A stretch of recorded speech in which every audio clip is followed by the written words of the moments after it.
Dr. Zachary Moore. How are you doing today, sir? I'm great, and I'm great to be here, Kaz. Thanks for having me. No, thank you so much for joining me, sir.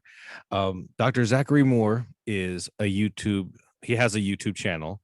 He is a founding member and the current interim director of the Fellowship of Freethought Dallas, and he is a PhD in molecular biology. And he has graciously agreed to have a discussion with me today concerning a talk he gave at the American Atheist Convention in 2019. The name of the talk was Advancing Atheism in a Post Evangelical America. And I had some notes and some thoughts about the discussion, and I hope that we could just have a productive conversation about that. So how are you feeling about that? I'm feeling great about that. Happy to talk about that and anything else that sort of comes up as we discuss it. Awesome. Okay, so quick little side notes. I noticed that we had some parallels in our history. We were both Baptist. You were a Reformed Baptist, I believe, right? Reform. Yeah. I was Southern Baptist. I was actually a Jehovah's Witness first, but then you became a Catholic, right? Yes. I wanted to ask you about that part of the video. Did you ever hear back from the Catholic Church? Did they ever send you an official excommunication? After the video, no. No. Although Okay. I haven't exactly knocked on any doors either. Now, when I gave the talk, I mentioned that I had initially reached out to the Catholic Church and requested to be removed from the not excommunicated exactly, but there was a procedure that you could undergo at the time to have yourself removed. So I did reach out to them, and they did respond back to me with a beautiful letter on beautiful letterhead that said. We understand all these reasons that you have explained. Unfortunately, the Pope at the time, Benedict the 16th, had changed that rule. Yeah. And so it was no longer able to do that. So I was stuck as a Catholic, which is why I sort of dug down into it a little bit further, and I discovered a loophole that, in fact, you can excommunicate yourself, basically, if you do a couple of different things that have already been decided. If you ever do these things, you are out. And so I did the thing right there at the American Atheist Convention, and I believe I'm considered excommunicated as a Catholic, so I'm no longer Catholic officially in any sort of sense, whether they recognize it or not. Right. It's so hilarious. But you don't know for sure if anybody in the diocese have actually seen that yet, or if they've I don't processed know. it. The paperwork. I haven't. No, I haven't been contacted. I don't know that they spend much time on the American Atheist YouTube channel. Probably not. No. Yeah. Well, and you were from Cincinnati. Is that right? I am. Yeah, and I'm Ohio boy, and that's part of the reason why I ended up going to that convention. There had been conventions previously in Texas, so I live in Texas now. There had been one in Austin that was super close, and it just didn't work out for me to go, unfortunately. But then they had in 2019 they had it in Cincinnati, and I thought, oh my gosh, it's my hometown. And in fact, they were having it at the very hotel that I had my junior high school prom. And the convention was right there in the room where I danced the slow dance, and everything was twinkling, everything was very romantic. And then I came back some X number of years later to promote atheism, which was kind of funny. Yeah, that's so crazy. I'm from Ohio too. I'm actually in Akron right now. I'm from Cleveland originally, and I was actually living in Austin before I moved here. No, that's recently. So funny, back and forth, Ohio, Texas. It's rare for me to meet anybody who's actually from Cincinnati who's left. Most of the people that I meet who are from Ohio are either from Columbus or Cleveland. I think there's something about the Cincinnati culture that makes people just kind of not want to leave. They're very sort of stuck in their ways. I think Cincinnati is pretty well recognized as one of the most conservative cities in Ohio. Mm-hmm. I didn't know that. I think people just stay there and they don't really want to leave. I've known, especially on the west side of Cincinnati, where you get a lot of these German Catholic families, there are generations that are born, grow up, live, and die within just a couple blocks of all their family members. And it really becomes like a very static existence, which is not to say that it's bad. It's just you never really go anywhere, and you have to really, really love Cincinnati to do that. And I appreciate Cincinnati, but I don't love it enough to stay there. I understand. I Hmm. feel very similarly to Cleveland, Ohio. If, that makes sense. Hmm. Um, yeah. So let's talk about the substance of the issue. Um, One of the things you said, the discussions you were having with evangelicals, meaningful exchanges were becoming impossible. They just wanted to maintain the borders of their theological bubbles. And I too have had plenty of experience with talking to Christians and religious people, and I noticed that kind of thing too. Um, have you moved at all on that? Have you had any more fruitful experiences since then? Not really. So the background to that and that idea and sort of where I came to that is my own apostasy was not a traumatic event. It was not something that I really struggled with. It was a process, and it was something that I had to put a lot of work into to try to sort of understand the faith that I had kind of inherited and been raised into, and just sort of accepted without questioning it too deeply when I was a kid, when I was an adolescent, when I was a young adult. Um, and when so a lot of people have, and I know this is true, this is not true for everybody, but a lot of people do have very negative experiences in the church, or they struggle with doubts, and so they go back and forth and back and forth, and a lot of people turn to apologetics when they're still in the faith as a way of assuaging those doubts and keeping themselves from losing what they think is the very meaning of existence, right? And so I understand that people go through that. I never did, really. For me, it was kind of a purely kind of like a purely intellectual uh journey, just motivated really by curiosity. I kept on asking myself questions about my own faith, and I kind of trusted myself to be intellectually honest, because I thought part of it was also that I was so naive because I had accepted my faith as being true, that to such a foundational degree that there were no questions that I thought I could explore where the answers would threaten my faith. So I kind of like went full bore into asking really hard questions of myself without realizing that the answers to those questions would leave me out. And once I was on the other side, right? So once I'd sort of asked myself one question too far, I'd gotten to the point where I was actually questioning my own paradigm. If I hadn't been raised the way that I've been raised, if I hadn't been fed the assumptions about Christianity that I had been fed as a child and as an adolescent, if I had studied Christianity to the extent that I had at the point that I was in my mid 20s, and had approached it purely objectively as someone who is outside the faith, just kind of exploring it, like, for example, as many Christians might explore Buddhism or Islam or any of those other faiths that might exist. How would I approach Christianity, and what would I think about Christianity if I approached it as an outsider? John Loftus, I don't know if you're familiar with John Loftus at all, but he talks about this as the outsider test for faith, right? That in order to test whether or not your faith can actually be held objectively, you have to look at it as an outsider, when you have to be able to ask questions honestly about, like, if you're a Christian, you have to ask questions about Christianity in the same way that a Muslim might or an atheist might. And you have to take those questions from the perspective of the outsider in order for you just to stay intellectually confident that you have good, solid answers on the inside, right? I hadn't met John at that point. I hadn't heard it phrased exactly that way, but I did very much the same sort of a thing, where I was asking myself the questions about Christianity that someone would ask if they were on the outside.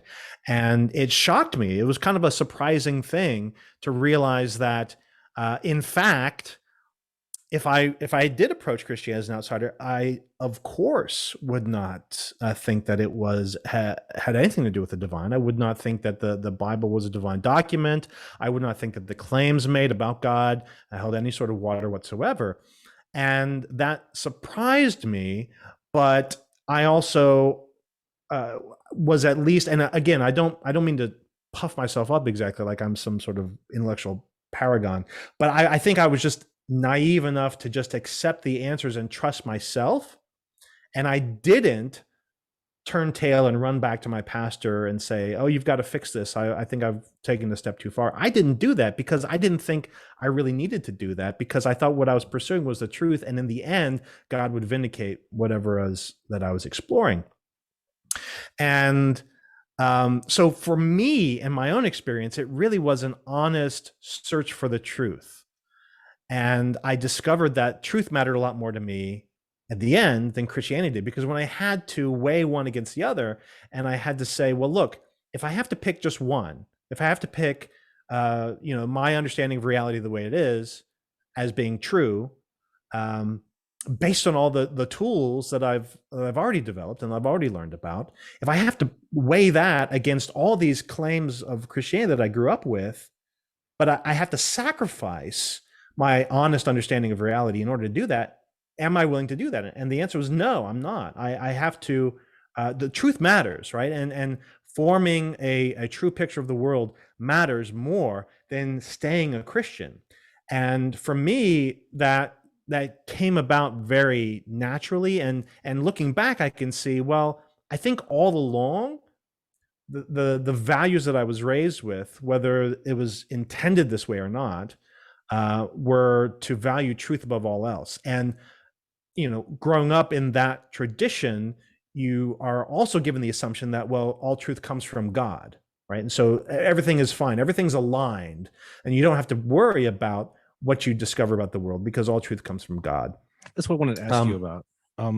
So you're familiar with a lot of presuppositional apologetics, I'm sure, right? I am now. Yeah. I wasn't at the time. So you weren't familiar with them at the time.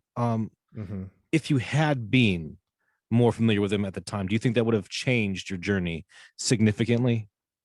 It's entirely possible, because, and you've picked up on this, the way that I'm talking about truth and God is pretty much exactly the way that presuppositionalists do. And it's not a coincidence that presuppositionalism comes out of Calvinism and the way that Calvinists think about God. And myself, growing up a Calvinist, I had the same sort of conception.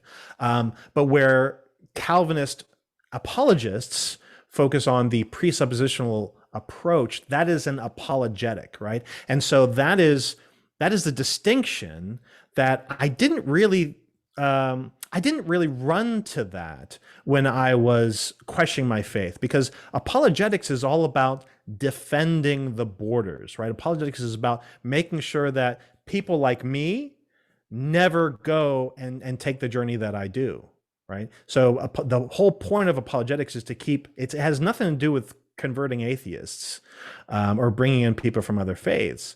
That's evangelicalism, or being an evangelist, right? But that's a completely separate thing from apologetics, and the two should not be conflated, even though in every single debate, William Lane Craig conflates the both of them, which is, I think, is a mistake and kind of undercuts his message. But the point of apologetics is to keep the faithful in the faith. And the presuppositional approach is the way that Calvinists tend to do it, because they have those same assumptions about the nature of truth, and basically identifying it with the substance of God, the very nature of God. I just never encountered that until I had already gone far enough that I was kind of outside the paradigm at that point. And as a weird coincidence, the very first apologist I ever encountered was a Calvinist preacher who sort of dabbled in presuppositional apologetics. His name was Gene Cook, and he had a internet radio show. This is before podcasts. He had an internet radio show called The Narrow Mind. Mm-hmm. And it was all about, it very unironically titled The Narrow Mind. And he basically followed the Greg Bahnsen approach, Cornelius Van Til approach, just pretty much straight up presuppositionalism. And he spent most of his time with his show trying to track down different atheists and challenge them, and use the presuppositional argument, the transcendental argument for God, to try to trip them up. And that kind of happened to me. He came into a web forum that I was participating in, xchristian.net. I believe it still exists. And I think a lot of people, once they go through apostasy, they need some sort of a decompression chamber. They need some place to sort of spit out all their ideas and hear them sort of echoed back from other people, and just test them and see, see if there's other people who have had similar experiences. And so xchristian.net had a forum, and I spent about a year there.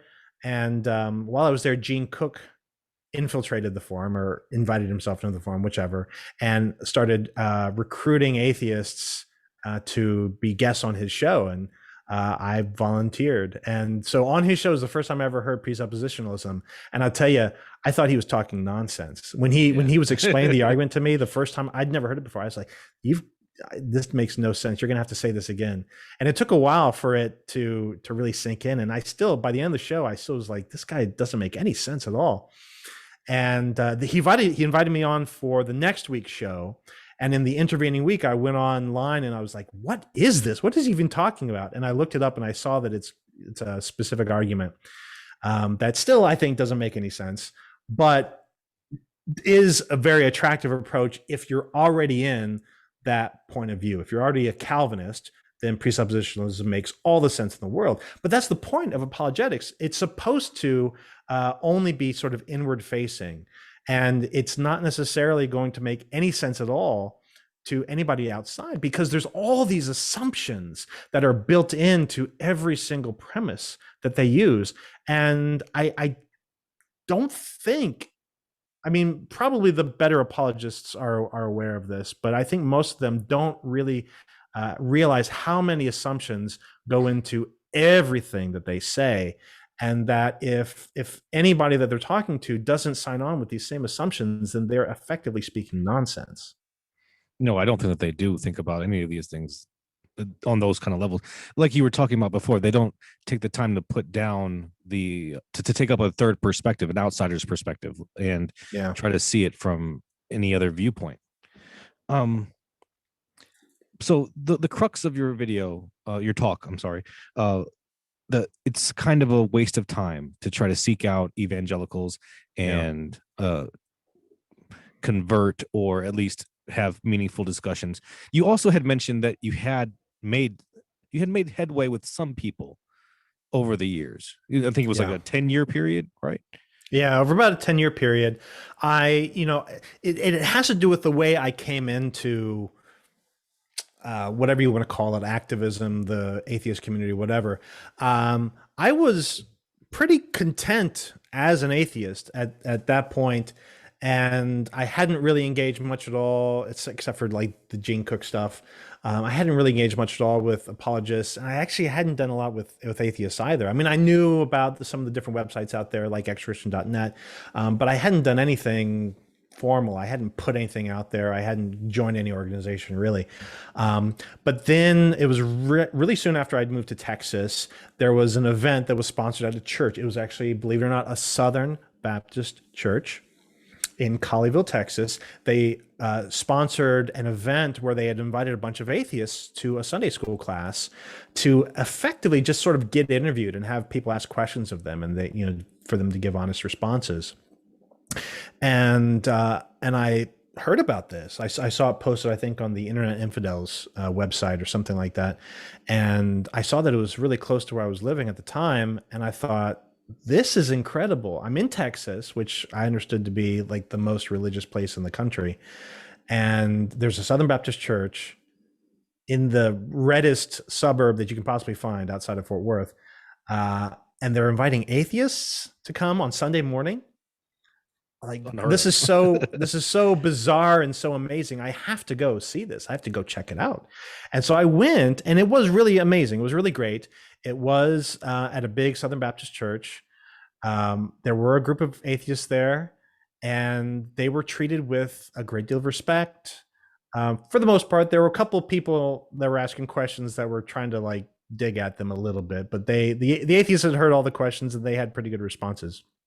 And I was impressed with not just the church, but I was also impressed with the atheists. And I thought, well, heck, I I'll hang out. I can hang out here with the Christians on Sunday morning, and then the rest of the week, whatever the atheists are doing, I'll hang out with them. And I thought this is the best of both worlds. I get to explore some of these issues that I didn't really explore properly in a Christian context when I was a Christian, but I can hang out with these people who are interested in apologetics and get their take on it. But at the same time, I can also hang out with these atheists who I feel much more sort of akin to now intellectually. And so I was sort of trying to straddle both of these. And I was very, very lucky because the guy who ran that class his name's Kevin Smith. And I'm sorry, not Kevin Smith, Kevin Harris. And you probably recognize his name. You would definitely recognize his voice if you've ever listened to William Lane Craig's podcast, because he's Bill's producer, right. And he's got a super smooth, sexy radio voice. It's perfect. He used to live in Cincinnati too. He used to do radio DJing at Q102 in Cincinnati, believe it or not, when I lived there. But so he was there. He's a really fantastic guy. And he was leading this class. And because of everything that he'd done with Bill, he was very well versed in Christian apologetics and could bring up all these really interesting topics. And then every so often, Bill would come into town and record podcasts with Kevin. And then he would come into the Sunday school class and he would like lead a couple classes. So I kind of went to Sunday school with Bill Craig for a few times at least, and had him lead Sunday school, which was kind of interesting. And so I had a very,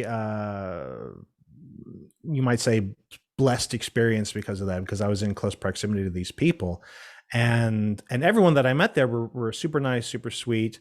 They invited me to their Christmas party and stuff like that.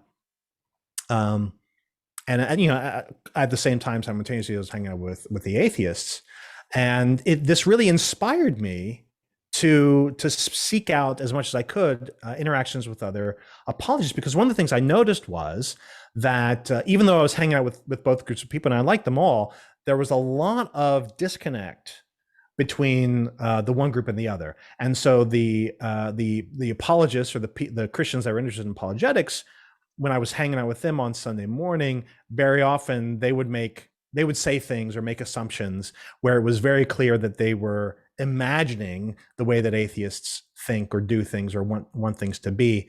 And it was really just them either guessing or probably honestly just projecting their worst fears on the atheists that really had nothing to do with reality, because I knew for a fact, because I was an atheist and I was hanging out with the other atheists and I knew what we were interested in and what we're talking about. On the other side of it, though, it was kind of the same thing with the atheists. There was a lot of miscommunication and mistaken assumptions about what the Christians are like. And so I saw this disconnect and I thought, boy, you guys came together this one particular time and had this great interaction. And then it just kind of stopped. And now I'm the only one who's going back and forth because I don't know, I'm weird enough to enjoy both groups of people. And I thought that what I could do, or the thing that I could contribute, was be a sort of a go-between or a moderating force between Christians and atheists and get them in conversation with each other. And I could lean on my connections with Kevin and some of the other people to bring in apologists and start having those conversations. So that's when I created the podcast Apologia, which started back in, I think, 2006. And that was the goal, was to bring these different people together, primarily Christian apologists and atheists, and get them talking, and especially to find ways in which they could agree. Because I felt like there was a lot of stuff that they actually did agree on, they just didn't realize it. And so through that Apologia experience, I was reaching out to and finding Christian apologists who were willing to do that. And so the only apologists that I really had anything to do with were really great ones that really did want to have these conversations and meet with these people, and really could, with some encouragement by me, really could try to find agreement. And I thought, this is fantastic. But I was also sort of subconsciously, I think, generalizing from my own particular experience to the entire apologetics community. And the the goals that I had as I was advancing them, I was also sort of probably just projecting those same goals on the people who were participating with me. And I thought, well, look, if they're willing to do this with me, then maybe they will keep doing this in the future, and maybe they can get back and talk with whoever.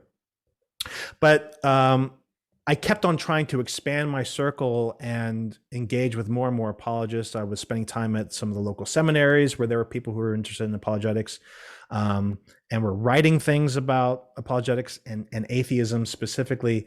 And what I discovered was the more and more that I did that, the more and more I was paying attention to what more and more apologists outside my sort of close personal circle were doing and writing and saying about atheism was just wrong, number one. And when I went to track them down, like for example, like I would see some professor at a local seminary who would write something about atheists that would completely miss the mark, right? So I would think, oh, well, he just doesn't know, as if he has a conversation with me and I explain to him why that's all sort of mistaken assumptions, then he'll come around. And so I would do that over and over again, and nothing, right? And this isn't merely a matter of like, well, persuading somebody to an argument. This is people making statements of fact about atheists, right? So this is making statements that are demonstrably untrue. And the only reason they haven't been called out on is because they don't have any atheists in their circle that can contradict them, right? It'd be like saying, well, we all know that atheists eat babies, right? And say it as a statement of fact, right? Right. And then I call them up and I say, well, Dr. Smith, I just wanted to let you know, I'm an atheist. I don't eat babies. I don't know any atheists that eat babies. And I think you're mistaken about that. And he says, oh, okay, well, I appreciate that. Thanks for calling. And then the next month he writes another article, 101 ways that atheists eat babies, part 2, and I'm like playing whack-a-mole with a paper what? Well, and it's not just that, it's have they forgotten the conversation that we've had about this particular thing that they continue to misrepresent? And I had a very, again, you might say naive, and I would probably say now in retrospect, naive. But I was at least optimistic, and I was hopeful that by reaching out to these people and talking with them and explaining the specific factual things, not just opinions about various arguments, but the factual things that they were wrong about, I could sort of move the needle a little bit and bring apologists more into the realm of reality so that they could be taken seriously and respected by other atheists besides me. So, and yeah, I'm sorry, go ahead. So do you think it was genuinely, would you say it's more malicious or cognitive dissonance that would keep them in that way? It depends on the person. I think that there are some people that are genuinely trying to push a specific point of view, and they don't really care what they do or what they say. They're not really interested in being intellectually honest at all. One example of this would probably be like Frank Turek. Mm-hmm. If any of you know Frank Turek, like the whole "I don't have enough faith to be an atheist," that right on the face of it is so wrong and so just obviously insulting. My dad, it's like, come on. But I've had interactions with him, and it's even worse. I mean, the more you interact with him, it's the worse you get. There are some who just have, and this is where I get to the idea of you're in the bubble and you can't really escape it, right? So there are a lot of apologists that they just can't conceive of the way the world looks like outside their own assumptions. And in order for them to maintain the types of beliefs that they have to maintain, they have to misrepresent what's outside. They don't really have a choice. They kind of have to, because Christianity makes such exclusive, well, when I say Christianity in this domain, I primarily mean evangelical Christianity, because modern Christian apologist is mostly a function, at least in the United States, mostly a function of evangelical Christianity. So that sort of Christianity makes very explicit, exclusive claims to truth. Um, not just the presuppositionalists, but all of them do. That you cannot have access to, a true understanding of the nature of reality, a true understanding of morality, unless you are in this particular system. And so if you buy into that and you accept that as an assumption, then you really can't give any honest credence to anyone outside the system, especially an atheist, especially someone who's a Christian apostate who has left your system and has turned around and said, "Oh, I see it now from the outside, and you guys, you are totally wrong. Like you don't see it the way that I see it. If you step outside and look at it from over here where I am, I've looked at it from the inside, just like you have, but you haven't looked at it from my position. And the fact of the matter is that they can't, because if they do, then they're afraid that they'll open themselves up to apostasy, which don't want to do because they're afraid of that. Because part of the system also reinforces this fear of, well, if you become an apostate, then you're going to hell and all these bad things are happening. But also they've identified so strongly, I think, with that particular point of view that it's just so hard to intentionally walk down that path unless you and other apostates that I've met who've gone through the struggling journey, where they've sort of fought for every inch of their apostasy along the way. I don't know if this might be your story as well, but you have to put a lot of effort into that in order to resist this pull of the culture and the assumptions they're dragging you back into the system, and you have to really work hard at that. But for me, it was easy, I think, because I was so naive, and my assumption was that I can do this and it's not going to threaten my faith. But I think most other evangelicals are intensely, acutely afraid of what apostasy would mean for them, and they see it as a very live option. I didn't. So I accidentally became an apostate, and that's why I did it relatively painlessly, I think. Yeah. For me, it's different. I was kind of shaken out of my faith at several different stages. When my family left the Jehovah's Witnesses, that was a huge earth-shattering event for me, because for the first 10 years of my life, every other kind of Christian was hellbound except for us. Well, not even hellbound. We didn't believe in hell at that point. But they were all, they were not in the truth, I should have said, right? Mm-hmm. And then all of a sudden we were no longer in the truth. And we were able to celebrate birthdays and Christmas and all these other holidays all of a sudden. And then women were allowed to be preachers all of a sudden. It's just a totally different paradigm. And that shook me for a second, but it was I was left with this hole in my heart. I just needed something to believe in. So I was actually the first person in my family to join the Baptist church that we were going to at the time. And I was crying. I was just in tears, begging to be back in God's holy graces, And then I joined the military and I went to Iraq. And after that, it all started to fall apart pretty systematically. Yeah. So it's just different for everybody, I suppose. But I was having this interaction with this guy the other day, and he was saying that he'd never seen any kind of atheists feeding the poor. So I sent him a link of an atheist feeding the poor, and he comes back to me with, well, that doesn't count. It's just a couple backwater atheist groups. Show me some atheists going into war zones and feeding orphans. And I say to him, so do you know that what you just did is called moving the goalpost? You know that you already said you wanted to see us feeding the poor.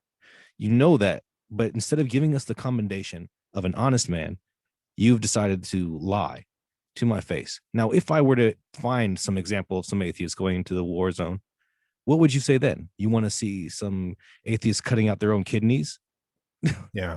what else is there? So I see exactly what you mean. Like they just really want to hold on to this holier than thou attitude that can't be encroached upon for anything.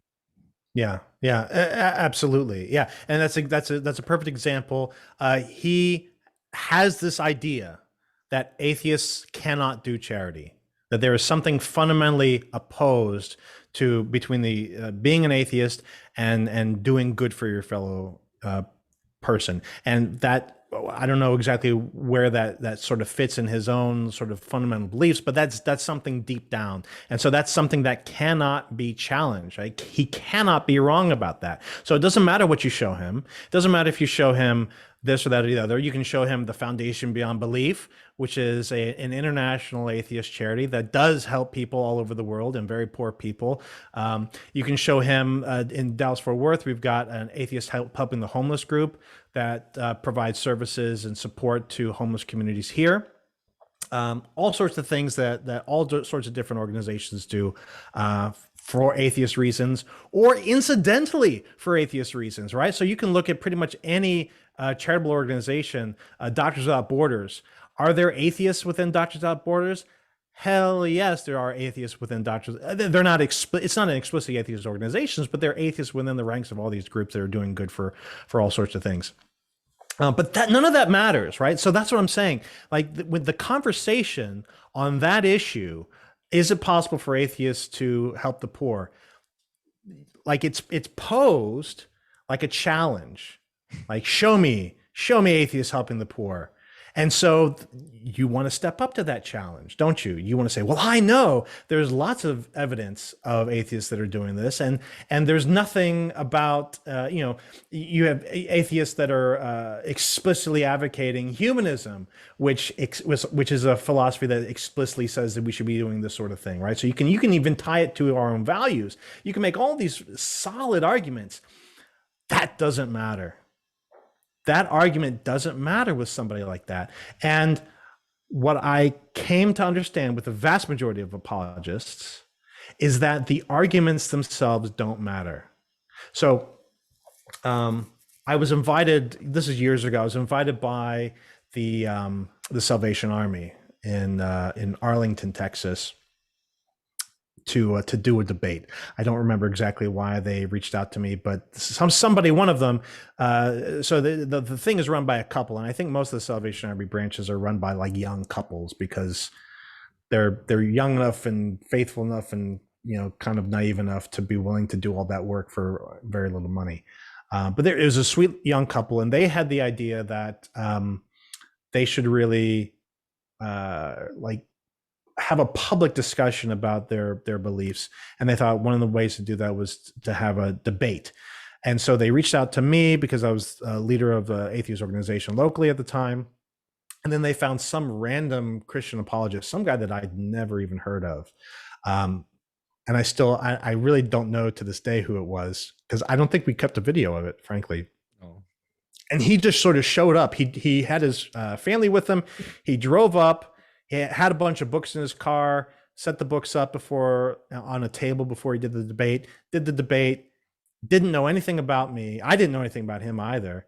Didn't matter. He just sort of said whatever, and then went over and sold his books, and then got in his car and drove off to some other city to do another debate. All right. So for him, it was just a business, right? This is just for the way that he makes money. He goes from place to place, and he doesn't really care about who he's debating or why. For me, I didn't know the guy. I hadn't seen any debates of his on any sort of video or anything like that. So I didn't know exactly what I was going into, but I put a lot of thought into the arguments that I was making. I did a lot of, because I knew I was at the Salvation Army, there's going to be a lot of religious people there. I used as many Bible verses as I could. Most of the Bible verses that most people don't spend time reading and that preachers don't spend time preaching to. But because I'm very familiar with the Bible, I've read it through probably a dozen times, cover to cover. I know what's in it, and I know the weird stuff that's in it that most people don't think about. So it was really fun for me to go through my debate points and be citing verses and seeing the reactions on people's faces when I was reading the verses out loud and giving them the chapter and verse. And I would get looks at me from the audience like, just complete and utter shock. Like, that's in the Bible? What? And then like furiously writing it down. Oh, I got to check that later to see if he was telling the truth. Mhm. But the apologist that I was arguing against didn't care at all. For him, this was just a performance. He might as well have been tap dancing on the side of the road for change, right? That's a bit of an extreme example, perhaps, but I think that the same thing is true, generally speaking, even in the most well-intentioned debate venues. Hold on, I think I'm getting a call here. Yeah. Did my video get killed? It was frozen for a second. It's back up now. Anyway, yeah, it pauses my video when I get a call. Sorry about that. It's okay. What was I saying? We're talking about the preacher and his debate tactics. Yeah. So that preacher, even with the way that he approached it, as if he might as well have been tap dancing on the side of the road. That might be a sort of a worst case scenario, but even among some of the best situations that you might imagine. So there's another event where it was at a seminary, actually, I think, and it was at Dallas Theological Seminary, and this was not a debate actually, but there had been like a presentation that had been given to all the seminary students about the new atheists, right? And so you think, like, in Dallas Theological Seminary, it's not a place for schmucks, right? This is not it's not full of idiots. I mean, there are very, very smart people that are there. It is well regarded as a seminary institution, but they had a presentation about atheists, and the only people talking about atheists, and specifically the new atheists, were a handful of seminary professors that were not atheists, and all they knew about atheists was whatever they had read or whatever they had assumed, I guess. And in that talk, they made so many errors.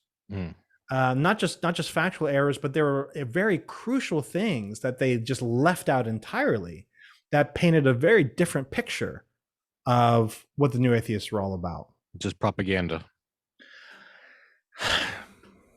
I mean, yeah, it kind of has that effect, right? So whether it's intentioned as propaganda or whether it's just, they were just blinded by their own biases and their own assumptions, it kind of had the same effect. Now, that being said, I knew all those seminary professors personally because I'd met with them all personally, and I'd spoken to them personally about new atheism. And I knew for a fact that what I had already tried to educate them on, they were misrepresenting after the fact, right? So after having met me, an actual atheist, someone who, it depends on how you define what it means to be a new atheist, but I sort of identify with that phenomenon, the new atheist phenomenon, make of it what you will. But they're talking about that, and they are either contradicting things that I've told them about what we do and what our goals are. So they should know better, right? These are not like nobodies. These are not just random people on street corners. These are people that are smart. They have PhDs, and they've also interacted with actual atheists because I sought them out. I sought them out because I knew they were influential and I knew they had these positions at the seminary, and they went ahead and ignored not just the arguments. I'm not looking to persuade them. I'm not looking to convince them to be atheists. I just want them to get it right when they talk about us, right? I just want them to represent us honestly. And they can't get that right. And so after the fact, I called them up and I said, look, let's sit down because I want to talk about this presentation you just gave. And two of them wanted nothing to do with it. They just like, well, look, it's already done and over with, whatever. And one of them eventually did agree to meet with me again over coffee. And I sat down with him and I said, what was this? Because I know you and I have met. I know we've talked about this, and I've told you, what motivates atheists and what we're interested in and what our goals are, et cetera. And you were saying completely wrong things. And he said, well, that's what they wanted me to say.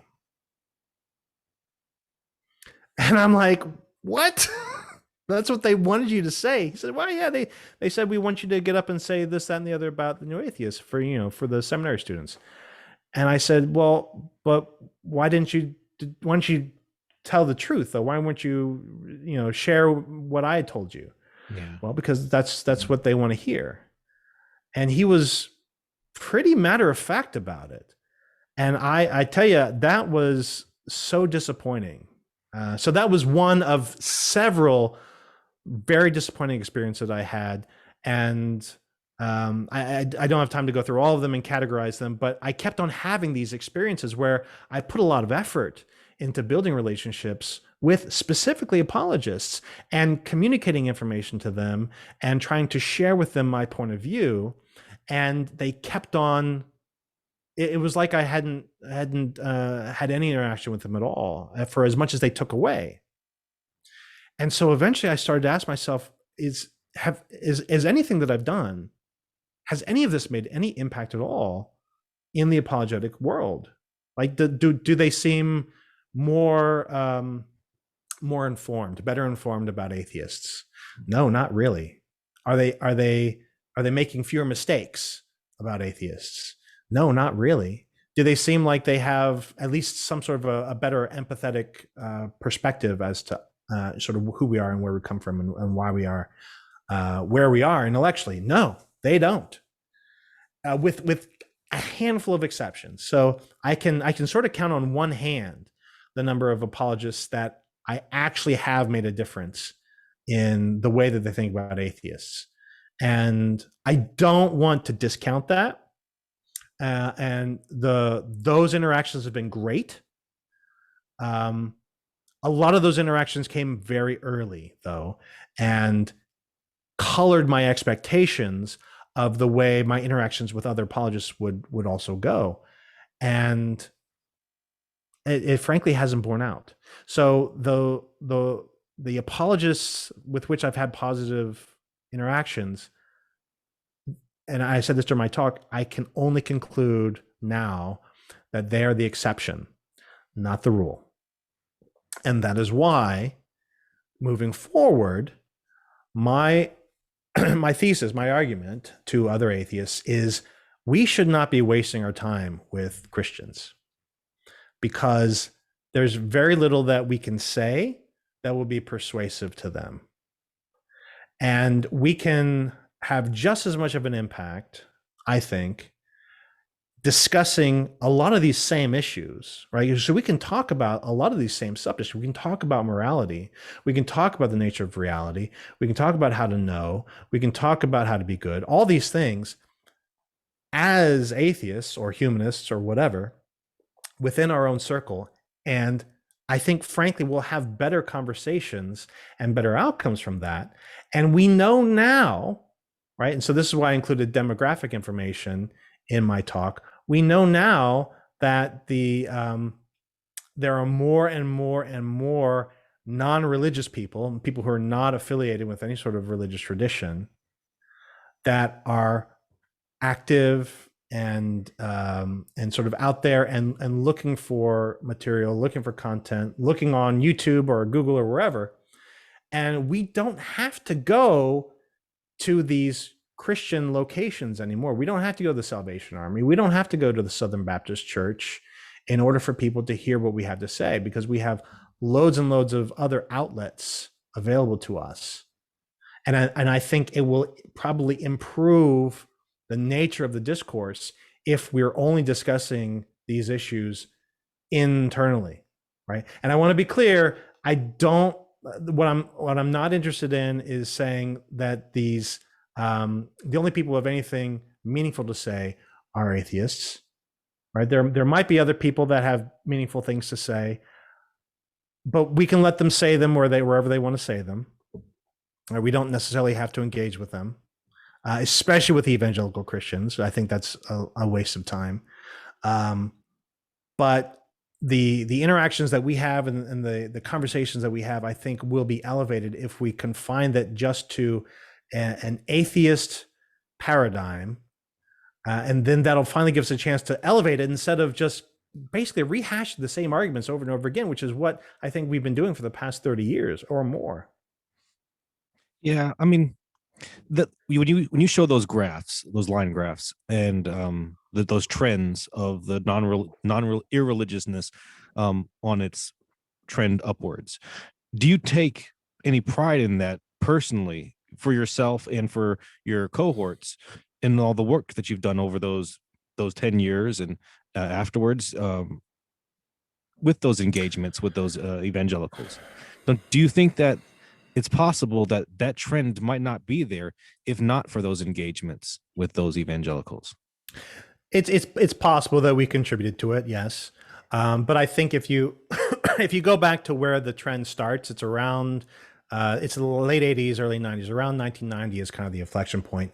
1990, incidentally, is the year when I got my very first email address, because there was a telnet that was set up in Cincinnati by the Cincinnati Bell Telephone Company that you had to you had to connect in through your modem, and all of a sudden, from 1990 on, there was access to information through the internet that was just, it was unprecedented. You just didn't have access to it. The only other, before that happened, the only other good source of information that I had about the world that was readily at hand was, I think it was a 1967 edition of Collier's Encyclopedia that my parents had picked up at a yard sale.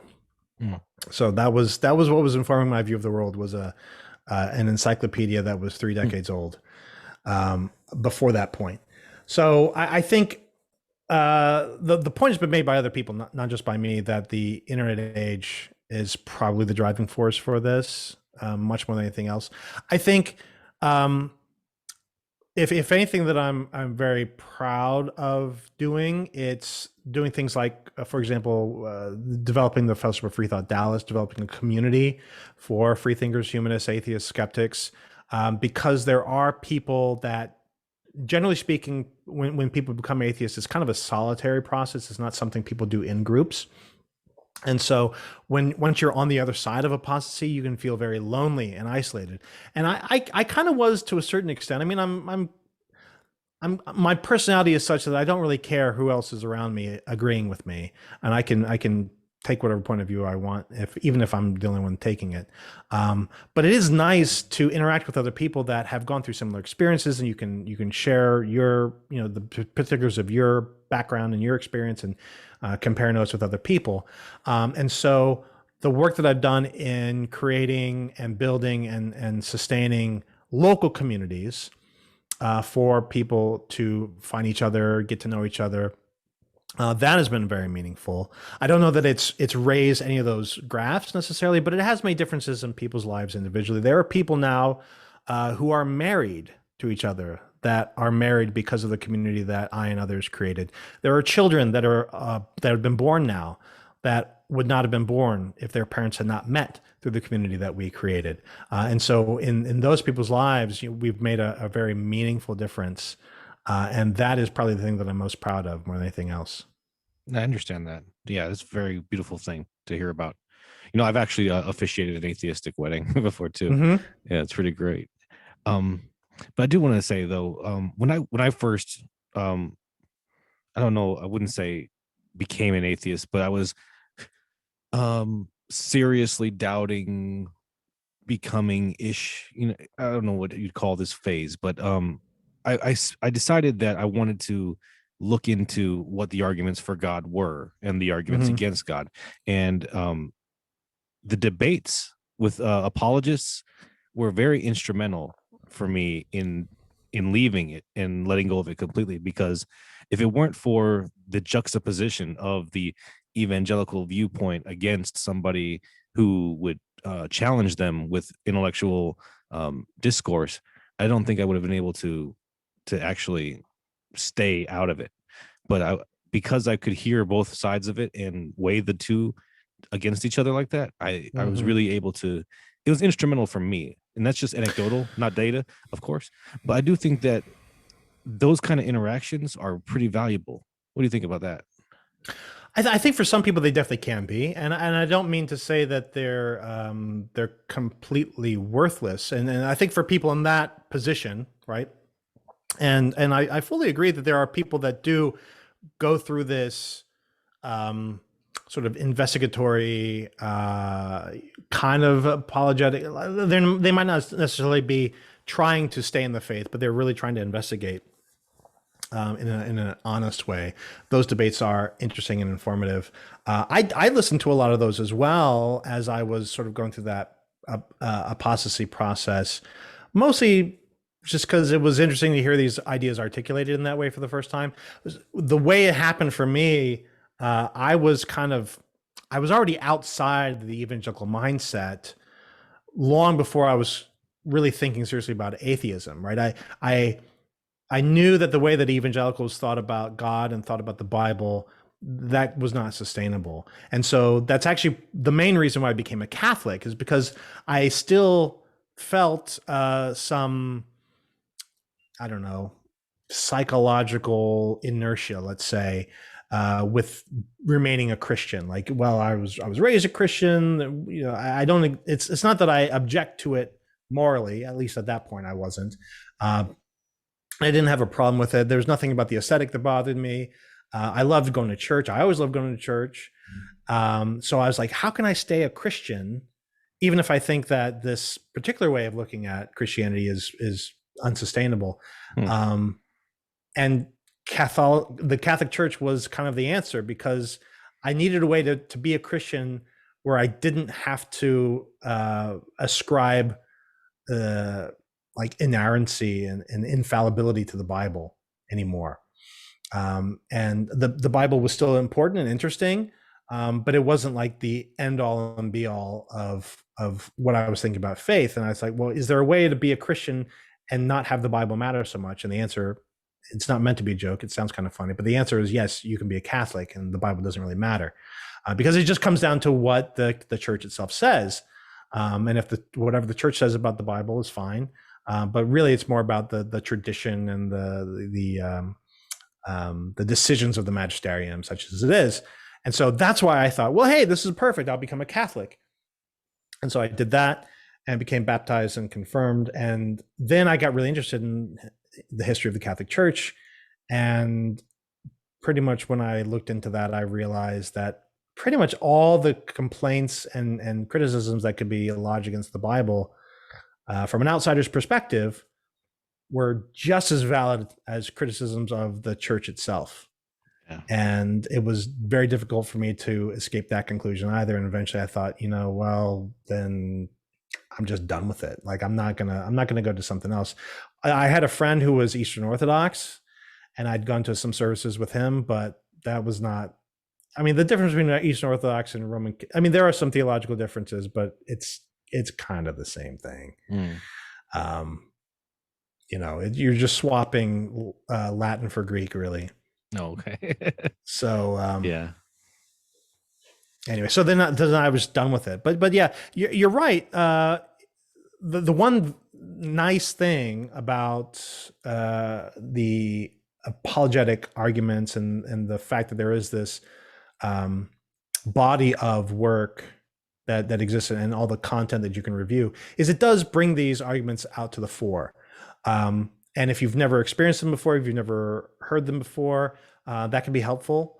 But really, my opinion now is, it's important to get educated on them and to know what the difference is between the ontological argument, the teleological argument, et cetera, et cetera. But we don't have to prosecute those arguments anymore. Like, what's the point in actually getting up a debate and saying, okay, we are going to decide once and for all whether the Kalam cosmological argument is really proof of God? I had a feeling you might say that. Because we're not, and we're not going to do that. No, I get it. Yeah. Yeah, I agree. I mean, it was very difficult to try to think of any kind of points that I could levy against your what you were saying there. I mean, anything that we can say about the Bible has been said before. If only they have the will to go and look. If only they have the desire to actually Yeah. consider the points honestly. Yeah. That is the issue. Trying to And I and create that I think motivation. I would also say this. I think these issues also issues of knowledge and meaning and morality, right? These big questions. I think it actually kind of hampers the development and the the understanding of these concepts if we keep on sort of bouncing it back and forth between Christian and atheist, right? Mhm. Because we're constantly playing tug of war on semantics, like what do these words mean, right? And what does God have to do with any of it? You know, that keeps us from making actual progress with any of these concepts. And so that's why I say, and I recognize that I'm speaking to a YouTuber, and one of the ways that YouTube videos become popular is by featuring conflict, contentious content, and that is debates. Debates are a really good way of doing that. It's always been a good way of doing that. Even back in the old days when we were doing promotion for some of our organizations, the what we were always trying to do was think of, okay, if we're going to get the newspaper to cover us, we've got to figure out something versus something else. We got to figure out the fight, because if there's no fight, the newspaper is not going to cover it. And if the newspaper doesn't cover it, then nobody knows about it, right? So there's always got to be some conflict to drive the interest. And that's true with newspaper, that's true with YouTube. There always has to be some sort of a conflict. And there's, well, okay, the Christian apologist creates a video, and then the atheist comments on that and creates a video commenting on it. Then the Christian apologist does another video commenting on the atheist, commenting on the Christian apologist video. And it just goes back and forth and back and forth. And it drives the views up, yes, but it keeps us sort of spinning our wheels, going back and forth on these issues. And I think ultimately it's a waste of time. And I would love to see the atheist community claim these concepts for ourselves and say, you know what? We are going to make videos about morality, and we're never going to mention God in these videos. We are going to make videos about meaning and purpose, and we're not going to talk about the Bible. Yeah. Wouldn't it be great if all atheists everywhere went for an entire generation never mentioning God, never mentioning Christianity? It's not like they're not going to go away, right? We're not going to just ignore them into non-existence. They're going to still be there. But I think it will elevate what it is that we're able to do and what it is that we're able to promote. It's honestly, that's something that we've also struggled with our local community. So I've mentioned several times the Fellowship of Freethought Dallas.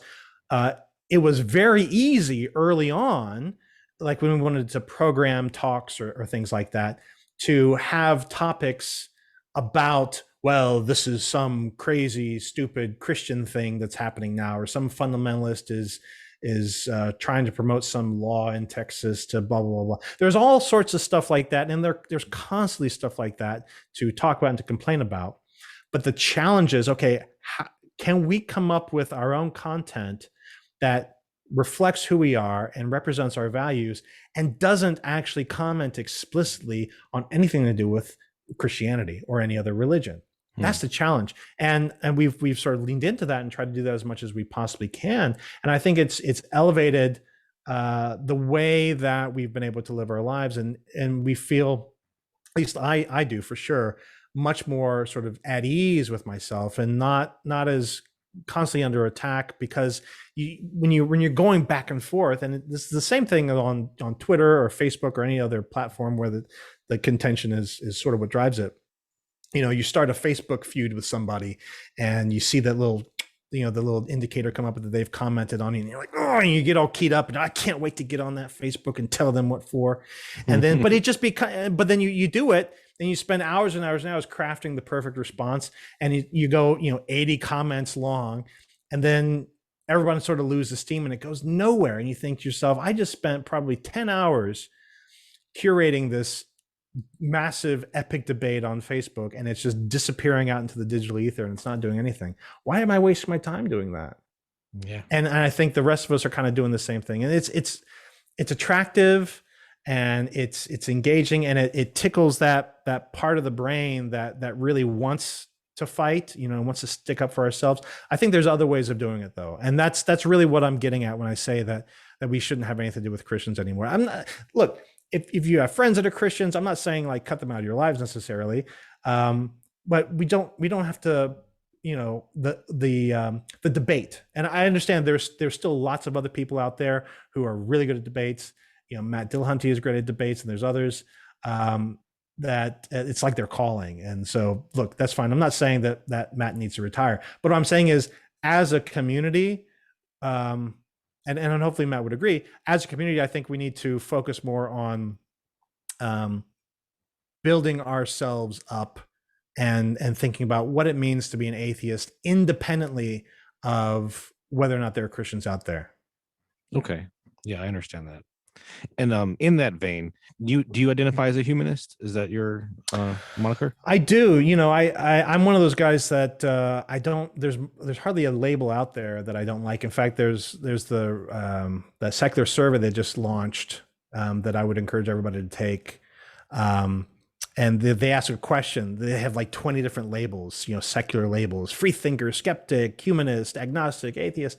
And I'm like, yeah, they kind of all apply to me. There's not really one that is exclusively a best descriptor of me. If I had to, like if I was out in society, or just general population, and people were asking, I would probably say atheist, because people know what that is. Nobody knows what a humanist is, really. Nobody knows what a free thinker is. People don't even really know what a skeptic is. If you do a Google for skeptic, it's more about vaccine skepticism than actual skepticism. So atheist is what I'll say if I'm out and about. But the values of humanism as a philosophy is closest to where my values are. So I would say, that's sort of who I am deep down. Okay. I understand. If this is the last question I'll ask you, and then we'll sure. wrap it up. Okay, so this is if for some reason, I want to say God forbid, right? Trump were to make a go of it in 2024, what would you say then?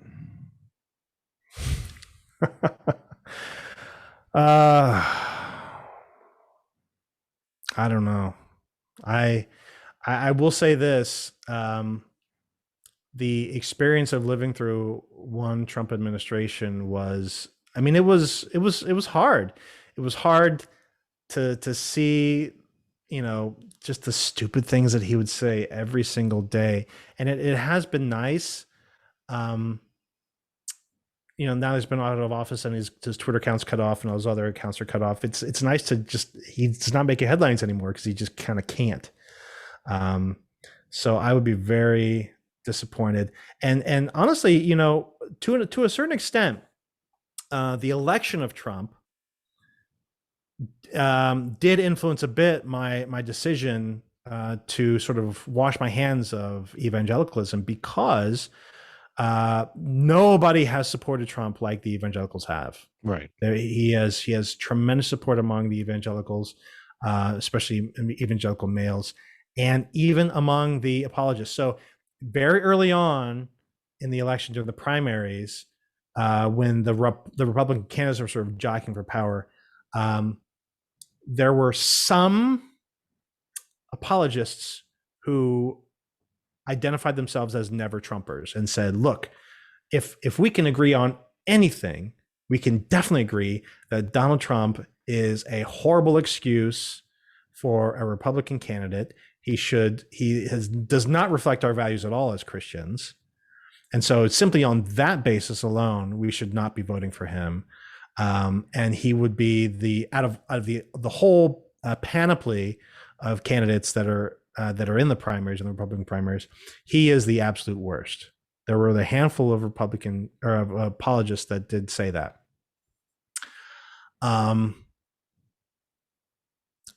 They have, to my knowledge, they went silent when he got the nomination and when he was elected.